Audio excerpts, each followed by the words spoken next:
حقیقت پلس کے معزز دوستو السلام علیکم۔ LOC کے قریب دھماکہ، 5 پاکستانی فوجی ہلاک۔ پاکستانی فوج کے ترجمان کا کہنا ہے کہ دھماکے کی نوعیت کا جائزہ لیا جا رہا ہے۔ مزید ڈسکس کرنے سے پہلے آپ سے گزارش ہے چینل کو سبسکرائب کر کے بیل کے نشان کو دبا دیجئے اور اس ویڈیو کو لائک کر دیجئے اور کمنٹ باکس میں پاک فوج زندہ باد، پاکستان پائندہ باد اور ISI کے گمنام ہیروز کو سلام کا نعرہ ضرور کمنٹ کریں۔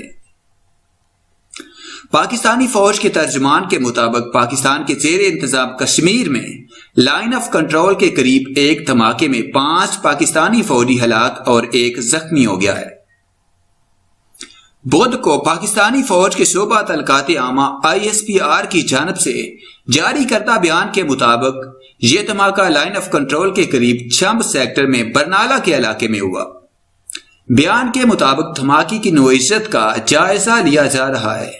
فوج کے اس بیان پر واقعے کا الزام انڈیا پر عائد کرتے ہوئے کہا گیا ہے کہ یہ واقعہ انڈیا کی جانب سے ریاستی دہشت گردی کی پشت پناہی کا ثبوت ہے، جو بین الاقوامی قوانین اور دو طرفہ جنگ بندی معاہدے کی خلاف ورزی ہے۔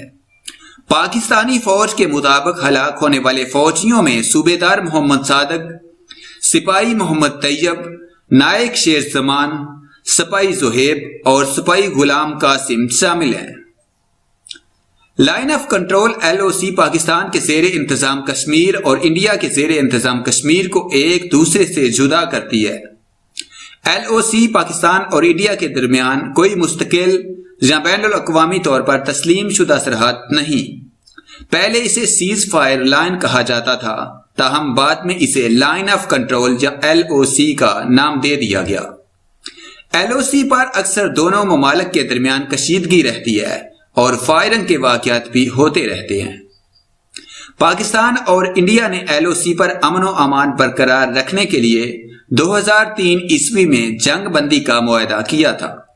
معاہدے کے تحت LOC پر جنگ بندی کی کسی بھی قسم کی خلاف ورزی کرنے کی صورت میں دونوں ممالک کے director generals military operations hotline پر رابطہ کرتے ہیں یا مقامی کمانڈرز فلیگ میٹنگز میں یہ معاملہ زیر غور لاتے ہیں۔